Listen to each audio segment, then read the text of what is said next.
हाँ तो प्यारे भूगोल वेताओं, कैसे हैं आप सभी? एकदम बढ़िया। आशा करता हूँ आप अच्छे होंगे, मस्त होंगे और स्वस्थ होंगे और अपनी बोर्ड एग्जाम्स की तैयारी में अच्छे से लग रहे होंगे, बेहतरीन तरीके से, बढ़िया तरीके से स्टडी कर रहे होंगे। तो आज की जो अपने कक्षा रहेगी वो रहेगी अपनी कृषि प्रणाली को लेकर, जिसमें से अपन ने कुछ कृषि प्रणालियों को पढ़ लिया था। तो कौन कौन सी कृषि प्रणालियों का अपन ने पढ़ा था? अपन ने पढ़ा निर्वाह कृषि को, ठीक है। उसके बाद अपन ने रोपण कृषि पढ़ी, विस्तृत वाणिज्य अनाज कृषि को अच्छे से पढ़ा।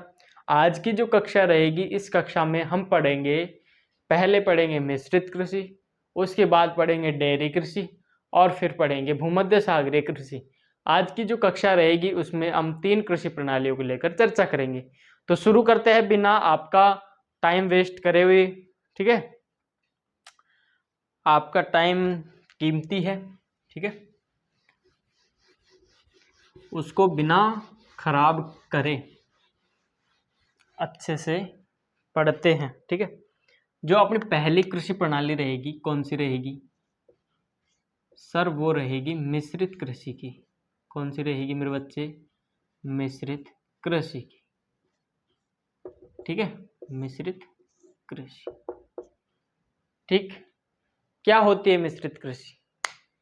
ठीक है, यही जानेंगे मिश्रित कृषि। फिर इसके बाद हम जानेंगे जो अपनी आती है डेयरी कृषि, ठीक है। हाँ, पहला सवाल होगा कि क्या होती है मिश्रित कृषि, ठीक है। नाम में अगर आप नाम को पढ़ो तो आपको इसमें देखने को मिलेगा कि मिश्रित का मतलब क्या होता है। मिश्रण अर्थात दो चीजों का मिलना, दो या दो से अधिक चीजों का मिलना, मिश्रण तभी तो होगा। तो इसमें भी क्या होता है, दो कार्य एक साथ मिलते हैं। कौन कौन से होंगे वो दो कार्य? पहला होगा फसल उत्पादन, फसल उत्पादन, ठीक है, या अपन जिसे बोलते कृषि, ठीक है। कृषि एवं पशुपालन दोनों को साथ साथ किया जाता है इस कृषि में, पशुपालन, ठीक है। तभी तो अपन ने इसको क्या कहा? मिश्रित कृषि कहा, ठीक है। जो यह कृषि होती है विश्व के, जो कृषि होती है विश्व के अत्यधिक विकसित भागों में की जाती है, अत्यधिक विकसित भागों में की जाती है यह कृषि। कौन सी कृषि? मिश्रित कृषि भागों में की जाती है, ठीक है। फॉर एग्जाम्पल कौन कौन से देखे अपन विकसित भाग कौन कौन से हैं? तो जैसे आ जाता है अपने उत्तर पश्चिमी यूरोप, क्या है? उत्तर पश्चिमी यूरोप, ठीक है। नेक्स्ट अपन कहें उत्तरी अमेरिका का, उत्तरी अमेरिका का पूर्वी भाग, क्या आएगा? पूर्वी भाग, ठीक है। आगे मैं कहूँ यूरेशिया का कुछ भाग, यूरेशिया का तात्पर्य है यूरोप और एशिया को मिला के, यूरेशिया का कुछ भाग, ठीक है। आगे अपने आता है जो अपना दक्षिणी महाद्वीप होते हैं ना, उनके समशीतोष्ण अक्षांश वाले भाग। कौन से? दक्षिण महाद्वीपों के, दक्षिण महाद्वीपों के समशीतोष्ण, समशीतोष्ण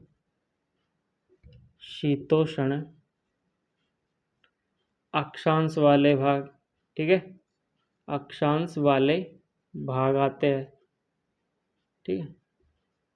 सर ये समशीतोष्ण अक्षांश वाले भाग कौन से होते हैं एक बार जरा समझा दो तो सुनना। जैसे ये हमारा क्या है? अर्थ है, पृथ्वी है, 0 डिग्री है यहाँ पे भूमध्य रेखा, ठीक है। बात हो रही है दक्षिण महाद्वीपों की, तो अपन इस उत्तरी गोलार्ध को छोड़ देंगे एक बारी के लिए, ठीक है। यहाँ अपन ने दूसरी रेखा खींची 23.5 डिग्री दक्षिणी अक्षांश पे, अपन ने कौन सी रेखा खींच दी? मकर रेखा। ठीक है, मकर रेखा। फिर मैंने एक रेखा और खींची 66.5 डिग्री पर। कितने डिग्री पर? 66.5 डिग्री पर अब मैंने एक रेखा और खींची। अब जो अपने पास ये एरिया आता है, जो ये एरिया आता है वह कहलाता है क्या? अंटार्कटिक वृत्त। क्या कहलाता है? अंटार्कटिक वृत्त, जिसमें आता है समशीतोष्ण अक्षांश। इन्हें कहा जाता है समशीतोष्ण अक्षांश। ठीक है, इसके बीच का जो हिस्सा है जिसमें अपने आ जाते हैं जैसे दक्षिणी अफ्रीका के कुछ भाग, जैसे अर्जेंटीना, यूरुग्वे, ठीक है, ब्राज़ील के दक्षिणी भाग, ठीक है, दक्षिण अफ्रीका का पूर्वी भाग आ जाता है इसमें, न्यूजीलैंड का कुछ भाग आ जाता है, ऑस्ट्रेलिया के जो दक्षिण पश्चिमी भाग है वो आ जाते हैं इसमें। ठीक है, आई बात समझ में? दक्षिण महाद्वीपों से तात्पर्य क्या है? उसके समशीतोष्ण अक्षांश वाले भाग कौन से हैं? ठीक है, इसमें क्या होता है, जो खेत होते हैं, खेतों का आकार क्या होता है? मध्यम होता है। ठीक है, मध्यम होता है। किनका आकार? खेतों का आकार। ठीक, फसल कौन सी बोई जाती है? फसल होती है इसमें मुख्य रूप से गेहूं हो गया, गेहूं हो गया, मक्का हो गया, जौ हो गया, राई हो गया, जई हो गया, चारे की फसलें हो गई। क्या हो गई? चारे की फसलें हो गई। और कंदमूल आदि इसकी क्या है? प्रमुख फसलें। कंदमूल ये क्या है? प्रमुख फसलें हैं, प्रमुख फसलें हैं। ठीक है, ये हो गई इसकी प्रमुख फसलें। मगर इन प्रमुख फसलों में भी, इन प्रमुख फसलों में भी जो मुख्य घटक होता है मिश्रित कृषि का, वो होता है चारे की फसल। क्या होता है? चारे की फसल। ये क्या है? मुख्य घटक। किसका है मुख्य घटक? मिश्रित कृषि का मुख्य घटक है। ठीक है, और इसमें क्या आता है सर जी? इसमें आता है, और सुनना, फसल उत्पादन के साथ साथ क्या होता है? फसल उत्पादन के साथ साथ क्या किया जाता है यहाँ पे? पशुपालन। पशुपालन भी किया जाता है। पशुपालन में क्या क्या पाले जाते हैं? मवेशी। ठीक है, इसमें क्या होता है? फसल उत्पादन और पशुपालन दोनों को समान महत्व दिया जाता है। पशुपालन में मवेशी हो गए, भेड़ बकरी हो गए, कुक्कुर आदि आय के जो प्रमुख स्रोत हैं, उन पशुओं को इसमें पाला जाता है। ठीक है, इतनी बात क्लियर हो गई। सर इसकी कुछ विशेषताएं और है क्या? हाँ, और है इसकी विशेषताएं। इसमें क्या किया जाता है? विकसित कृषि यंत्रों पर, विकसित कृषि यंत्रों पर, ठीक है, रासायनिक खाद पर, रासायनिक खाद और हरी खाद पर क्या किया जाता है? अधिक पूंजी का निवेश किया जाता है, अधिक व्यय किया जाता है। खाद पर क्या किया जाता है? अधिक व्यय किया जाता है। ठीक है, किस किस पर? रासायनिक खाद पर और हरी खाद पर अधिक पूंजी का निवेश किया जाता है, अधिक खर्च किया जाता है। ठीक है, इसमें जो कृषक होते हैं, यहाँ लिखता हूं मैं, जो किसान होता है वो क्या होता है? कुशल एवं योग्य होता है। क्या होता है मेरे बच्चे? कुशल एवं योग्य होता है। ठीक है, ये होती है अपनी मिश्रित कृषि। ठीक है, क्या विश्व के अत्यधिक विकसित भागों में कृषि की जाती है? किस में की जाती है? विश्व के विकसित भागों में। कौन कौन से? उत्तर पश्चिमी यूरोप हो गया, उत्तरी अमेरिका का पूर्वी भाग हो गए, यूरेशिया के कुछ भाग हो गए, दक्षिण महाद्वीपों के समशीतोष्ण अक्षांश वाले भाग हो गए, जिसमें अपन ने देख लिया था, जिसमें जैसे अपना आ जाता है दक्षिण अफ्रीका के कुछ देश, जैसे अर्जेंटीना, यूरुग्वे, ब्राजील के दक्षिणी भाग हो गए। अब दक्षिण अफ्रीका का पूर्वी भाग हो जाता है, न्यूजीलैंड हो जाता है, तस्मानिया हो जाता है, ठीक है। ऑस्ट्रेलिया का दक्षिण दक्षिण पश्चिमी भाग आ जाता है इसमें। ये क्या है, दक्षिण महाद्वीपों के समशीतोष्ण अक्षांश वाले भागों में आने वाले देश हैं, ठीक है। खेतों का आकार मध्यम होता है। गेहूं, मक्का, जोर, जई, चारे की फसलें, कंदमूल क्या है, इसकी प्रमुख फसलें हैं। उसमें मुख्य घटक होता है चारे की फसल। आगे आता है फसल उत्पादन के साथ साथ पशुपालन, दोनों को समान महत्व दिया जाता है। पशुपालन में मवेशी, भेड़, बकरी, ठीक है, कुकुर आदि आय के जो मुख्य स्रोत होते हैं उनको इसमें पाला जाता है। विकसित कृषि यंत्रों, रासायनिक खाद, हरी खाद का पर अधिक पूंजी निवेश किया जाता है। ये क्या है, इस कृषि की विशेषता है।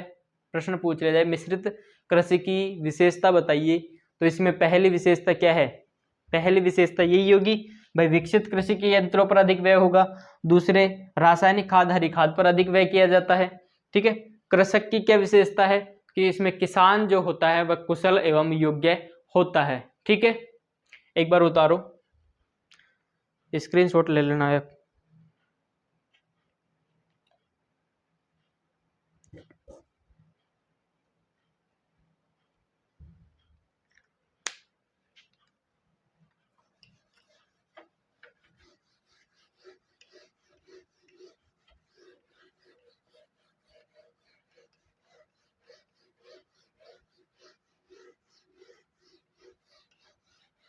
नेक्स्ट अपनी जो कृषि आती है उसका नाम है डेयरी कृषि। कौन सी आती है, डेयरी कृषि, ठीक है। डेयरी कृषि, डेयरी कृषि क्या होती है, इसमें लिखना पहली चीज, पहला बिंदु क्या आता है, जो दुधारू पशु होते हैं, दूध देने वाले जो पशु होते हैं, ठीक है, दुधारू पशुओं के पालन पोषण की उन्नत एवं दक्ष प्रकार की क्या है, ये कृषि है। क्या है, दुधारू पशुओं के पालन पोषण की दक्ष एवं उन्नत प्रकार की क्या है, कृषि है, ठीक है, उन्नत प्रकार की कृषि है, ठीक है। अर्थात डेयरी कृषि में क्या होता है, जो दूध देने वाले पशु होते हैं उन पर अधिक ध्यान दिया जाता है। आई बात समझ में, आ गई कि बस बात समझ में। फिर आता है अपने, इसमें क्या होता है, पूंजी की अधिक आवश्यकता पड़ती है, धन की आवश्यकता अधिक पड़ती है, पूंजी की अधिक आवश्यकता होती है। सर आपने मिश्रित कृषि में तो बता दिया था कि भाई विकसित कृषि यंत्रों के लिए, ठीक है, रासायनिक खाद, हरी खाद के लिए भाई पूंजी का अधिक निवेश किया जाता है। इसमें पूंजी का निवेश हो रहा है भाई, अधिक पूंजी की आवश्यकता हो रही है, किस कार्य में हो रही है, तो वो कार्य कौन से हैं, पशुओं के लिए छप्पर, पशुओं के लिए छप्पर, रहने का स्थान, ठीक है, घास संचित करने के भंडार, क्या, घास इकट्ठा करने के जो भंडार होते हैं, करने के भंडार, और सर और सब बढ़िया आप सुनाओ है, और सब बढ़िया आप सुनाए नहीं, एक विशेषता हो रहा है कि जो दुग्ध उत्पादन के यंत्र होते हैं, दुग्ध उत्पादन यंत्र पर, ठीक है, अधिक व्यय किया जाता है, इसलिए अधिक पूंजी की इसमें आवश्यकता होती है अपने को। आई बात समझ में। इसमें क्या होता है, पशुओं के, इसमें पशुओं के स्वास्थ्य, प्रजनन और पशु चिकित्सा पर अधिक ध्यान दिया जाता है, पशु चिकित्सा पर अधिक ध्यान दिया जाता है, ठीक है। मेन फोकस होता है पशु के स्वास्थ्य, प्रजनन और पशु चिकित्सा पर ध्यान अधिक दिया जाता है, ठीक है। और इसमें एक चीज और है, क्या है वो चीज, गहन श्रम की आवश्यकता होती है, गहन श्रम की आवश्यकता होती है, ठीक है। अधिक पूंजी की आवश्यकता भी होती है और गहन श्रम की भी आवश्यकता होती है। कैसे? कौन कौन से कार्य में? जैसे पशुओं को चराने में, दूध निकालने में आदि, पशुओं से रिलेट करते हुए जो कार्य होते हैं उसमें क्या होता है, पूरे दिन भर व्यक्ति लगा रहता है। इसमें ऐसा नहीं है कि जैसे फसल अपन बोते हैं खेत में, तो उसमें अपने को क्या होता है, किसान को कुछ अंतराल के लिए रेस्ट मिलता है, आराम मिलता है कुछ एक आध महीने के लिए, मगर इसमें ऐसा नहीं होता है। इसमें डेली रूटीन का कार्य है, पशुओं को रोज चारा खिलाना होगा, रोज दूध निकालना होगा, रोज पानी पिलाना होता है। तो रोज का कार्य होता है, डेली रूटीन का जो वर्क होता है। तो इसके लिए इसको क्या कहा गया है इसमें? भाई इसमें गहन श्रम की आवश्यकता होती है। इसमें किसी भी प्रकार का, जैसे फसलों की तरह किसी प्रकार का कोई अंतराल नहीं होता है, ठीक है। आगे आती है अपने बात कि जो ये कृषि होती है, डेयरी कृषि होती है, डेयरी कृषि होता है, यह नगरीय और औद्योगिक केंद्रों, नगरीय और जो औद्योगिक केंद्र होते हैं, औद्योगिक केंद्रों के समीप स्थापित किया जाता है इनको। जो डेयरी कृषि होती है उसको कहाँ स्थापित किया जाता है? नगरीय औद्योगिक केंद्रों के समीप। क्यों किया जाता है स्थापित? कारण क्या है उसका? क्योंकि जो ये नगरीय औद्योगिक केंद्र होते हैं, जो डेयरी कृषि के जो उत्पाद प्राप्त होते हैं उनके अच्छे बाजार होते हैं, उनको डेयरी कृषि में जो कार्यरत जो व्यक्ति होता है उसको अच्छा लाभ मिल जाता है इससे, ठीक है। जिसमें कई प्रकार की विधियों का भी प्रयोग किया जाने लगा है, जैसे प्रशीतकों का प्रयोग होने लगा है, पास्चरीकरण होने लगा है आदि, यातायात की सुविधाएं सुलभ हो गई, आदि सुविधाएं होने लग गई धीरे धीरे। जैसे प्रशीतक मतलब फ्रिज वगैरह आने लगे, जिससे अपने जो डेयरी उत्पाद होते हैं जैसे दूध, दही, घी, मक्खन वगैरह जो भी होते हैं उनको अपन फ्रिज में रखकर लंबे समय तक उसको खराब होने से बचा सकते हैं। पास्चरीकरण, जिसे हम पास्चरीकरण भी कहते हैं, जिसमें अधिकांशतः यह विधि किस पर लागू होती है? दूध पर लागू होती है, कि दूध को एक लिमिट टेम्परेचर होता है, एक सीमित तापमान पर उसको गर्म किया जाता है, ताकि जो दूध को खराब करने वाले जो बैक्टीरिया होते हैं वो उसमें लगे ना। इसलिए दूध का क्या हो जाता है, संरक्षण हो जाता है, दूध जल्दी खराब नहीं हो पाता है। तो धीरे धीरे सुविधाएं आने लग गई है, जैसे हो गई अभी बताया मैंने आपको, यातायात की सुविधा हो गई, जिससे जल्दी से जल्दी उत्पाद को मार्केट में पहुंचा दिया जाता है, खराब होने से बचाया जा सकता है उसमें भी। जैसे प्रशीतकों का प्रयोग होने लग गया, फ्रिज वगैरह के आने के बाद भी क्या होता है, जो दूध के उत्पाद होते हैं, ठीक है, डेयरी के जो उत्पाद होते हैं उनको खराब होने से बचाया जा सकता है। एक पास्चरीकरण के द्वारा भी इन उत्पादों को बचाया जा सकता है, ठीक है। जो यह कृषि होती है मुख्य रूप से 3 भागों में होती है। इसके क्या है, 3 क्षेत्र हैं, ठीक है, 3 क्षेत्र हैं। उन 3 क्षेत्रों में से जो पहला आता है, सबसे बड़ा है, उत्तर पश्चिमी यूरोप। क्या है? उत्तर पश्चिमी यूरोप पहला, यह सबसे बड़ा क्षेत्र है इसका, डेयरी कृषि का, ठीक है, डेयरी कृषि का सबसे बड़ा क्षेत्र है। नेक्स्ट जो आता है अपना दूसरा, कनाडा आता है, ठीक है, उत्तरी अमेरिका में स्थित है ये। तीसरा जो अपना आता है, तीसरे नंबर पे जैसे न्यूजीलैंड हो गया, ठीक है, दक्षिण पूर्वी ऑस्ट्रेलिया हो गया, तस्मानिया हो गया, न्यूजीलैंड, ठीक है, दक्षिण पूर्वी ऑस्ट्रेलिया,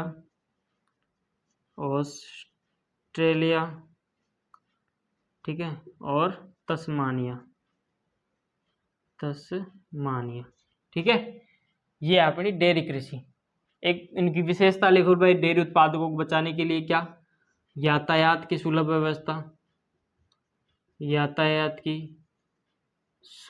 व्यवस्था, ठीक है, प्रशीतकों का प्रयोग, ठीक है, और एक आता है अपने पास्चरीकरण, ठीक है। इनके द्वारा जो डेयरी उत्पाद होते हैं उनको खराब होने से बचाया जा सकता है और बचाया जा रहा है, ठीक है। क्या आता है अपने डेयरी कृषि में? दुधारू पशु के पालन पोषण की क्या है, दक्ष एवं उन्नत प्रकार की ये क्या है, कृषि है। ठीक है। अधिक पूंजी की आवश्यकता होती है, किसमें होती है? पशुओं के लिए छप्पर, घास संचित करने के जो भंडार होते हैं, घास को इकट्ठा करने के जो स्थान होते हैं उसके लिए, दूध उत्पादन के यंत्रों के लिए। ठीक है। फिर आता है पशुओं के स्वास्थ्य, प्रजनन, पशु चिकित्सा पर अधिक ध्यान दिया जाता है, अधिक गौर किया जाता है। गहन श्रम की आवश्यकता होती है। ठीक है। फसल के तरह इसमें अंतराल नहीं होता है, इसमें डेली रूटीन का कार्य होता है तो करना पड़ेगा, जैसे पशुओं को चारा चराने, दूध निकालने आदि जो कार्य होते हैं उसके लिए। ठीक है। डेयरी कृषि नगरीय औद्योगिक केंद्रों के समीप की जाती है, ताकि जो वो केंद्र होते हैं नगरीय औद्योगिक, वो इन उत्पादों के अच्छे बाजार होते हैं, अच्छी खासी मांग रहती है वहाँ पे। इसके मुख्य 3 क्षेत्र होते हैं। पहला आता है उत्तर पश्चिमी यूरोप का, दूसरा आता है कनाडा, तीसरा आता है न्यूजीलैंड, दक्षिण पूर्वी ऑस्ट्रेलिया और तस्मानिया का। ठीक है। इसकी जो विशेषता थी, उनको डेयरी उत्पादों को खराब होने से बचाने के लिए यातायात की सुलभ व्यवस्था हो गई। ठीक है। अच्छा यातायात सुविधा साधन जो होते हैं अच्छे प्रकार से आने लग गए, जिससे जल्दी से जल्दी उस उत्पाद को मार्केट में पहुंचा दिया जाता है। प्रशीतकों का प्रयोग, फ्रिज वगैरह का प्रयोग होने लगे। पाश्चरीकरण विधि का भी इसमें प्रयोग किया जाता है। ठीक है। एक चीज़ आपको मैं बता दूं, क्या वो अपनी पिछली वाली जो कृषि थी उसमें छूट गई। ठीक है। अभी याद आया मेरे एकदम से, क्या चीज़ छूट गई? वो चीज़ ये है कि जो मिश्रित कृषि अभी अपन पढ़ रहे थे, मिश्रित कृषि में क्या होता है कि जो भूमि की जो उर्वरकता है, भूमि की उर्वरकता है, ठीक है, उसको बनाए रखने के लिए 2 विधियां अधिक काम में ली जाती थी। ठीक है। कौन कौन सी? सस्यावर्तन, ठीक है, और एक अंतः फसली कृषि। अंतः फसली कृषि, मृदा, ये अपन बात करें मिश्रित कृषि की, ये अपना ये 2 चीजें छूट चुकी थी। ठीक है। माफी चाहूंगा उसके लिए। भूमि की उर्वरकता बनाए रखने के लिए 2 विधियां अधिक काम में ली जाती है। पहली ली जाती है सस्यावर्तन, दूसरी ली जाती है अंतःफसली कृषि। क्या होती है सस्यावर्तन? सस्यावर्तन सुनना कि किसी भूमि पर एक निश्चित क्रम में, समय के निश्चित क्रम में बार बार फसल को बदल बदल के बोना। फॉर एग्जाम्पल, जैसे मेरे पास ये खेत है, ठीक है, इस पे मैंने इस साल बो दिया गेहूं बो दिया, नेक्स्ट ईयर मैंने इस पे बो दिया सरसों। ठीक है। फिर मैंने बो दिया जैसे चना। ऐसे मैंने हर वर्ष निश्चित क्रम में क्या किया है, इनको बदला है, फसल चक्र को बदला है। इस कारण इसको अपन क्या कहते हैं, फसल चक्रण भी इसे कह सकते हैं। अपन क्या कह सकते हैं? फसल चक्रण भी इसे कह सकते हैं, क्योंकि अपन इसमें क्या करते हैं, भूमि पर फसल बदल बदल कर लगाते हैं, बदल बदल कर उसकी बुआई करते हैं। ठीक है। ये होते हैं अपना सस्यावर्तन। बात करें अपन अंतः फसली कृषि की। अंतः फसली कृषि क्या होती है? अंतः फसली कृषि में क्या होता है, जैसे फॉर एग्जाम्पल ये मेरे पास खेत हैं, मैंने इसमें लगा दिया जैसे यहाँ पे गन्ना। क्या लगा दिया मैंने? गन्ना। ठीक है। बीच बीच में मैंने इसमें क्या लगा दिया? काली मिर्च लगा दी, या फिर काली मिर्च लगा दी, या फिर अनानास। ठीक है, अनानास, इनमें से किसी एक को लगा दिया। ठीक है। अर्थात भूमि पर एक ही समय में 2 या 2 से अधिक फसलों की बुआई करना क्या कहलाता है? अंतःफसली कृषि कहलाता है। इसमें क्या रहता है, भूमि की उर्वरकता बनी रहती है। ठीक है। ये होता है क्या, अंतःफसली। और इसमें क्या होता है, सस्यावर्तन में निश्चित क्रम में एक ही भूमि पर निश्चित क्रम में क्या होता है, फसल चक्र को घुमाया जाता है। अर्थात इस वर्ष एक फसल बो दी, नेक्स्ट ईयर दूसरी फसल को उस भूमि पे बो दिया जाता था, फिर आने वाले साल में तीसरी फसल को वहां पे बो दिया जाता था। इससे भी क्या होता है, भूमि की उर्वरकता बनी रहती है। ठीक है। ये आपके 2 विधियां हैं भूमि की, जो मृदा की उर्वरकता बनाए रखने के लिए। ठीक है। अब आते हैं आपके भूमध्य सागरीय कृषि। भूमध्य सागरीय कृषि, भूमध्य सागरीय कृषि आती है आपके। ठीक है। ये एक विशिष्ट प्रकार की कृषि है। क्या है? विशिष्ट प्रकार की कृषि है। विशिष्ट प्रकार की कृषि है, क्योंकि यहाँ पे खट्टे फलों की कृषि की जाती है, विशिष्ट प्रकार की कृषि है। ठीक है, इसका विस्तार सुनना, इसका विस्तार सुनना। विस्तार भूमध्य सागर के, भूमध्य सागर के समीपवर्ती क्षेत्र, समीपवर्ती क्षेत्र दक्षिण यूरोप, दक्षिण यूरोप, यूरोप से अफ्रीका में, अफ्रीका में ट्यूनीशिया, ट्यूनीशिया से अटलांटिक तट तक, तट तक है। ठीक है, एक क्षेत्र तो इसका विस्तार यहाँ पे हो गया। ठीक है, भूमध्य सागर जानते हो, जो स्वेज नहर निकाली गई थी भूमध्य सागर और लाल सागर के बीच में, तो ये वही भूमध्य सागर है। ठीक है, इधर अफ्रीका हो जाता है अपना, इधर यूरोप, इधर एशिया, और उसके बीच में निकाली जाती है स्वेज नहर, जो कि मिलाते हैं भूमध्य सागर और लाल सागर को। ठीक है, फिर आता है दक्षिण कैलिफोर्निया,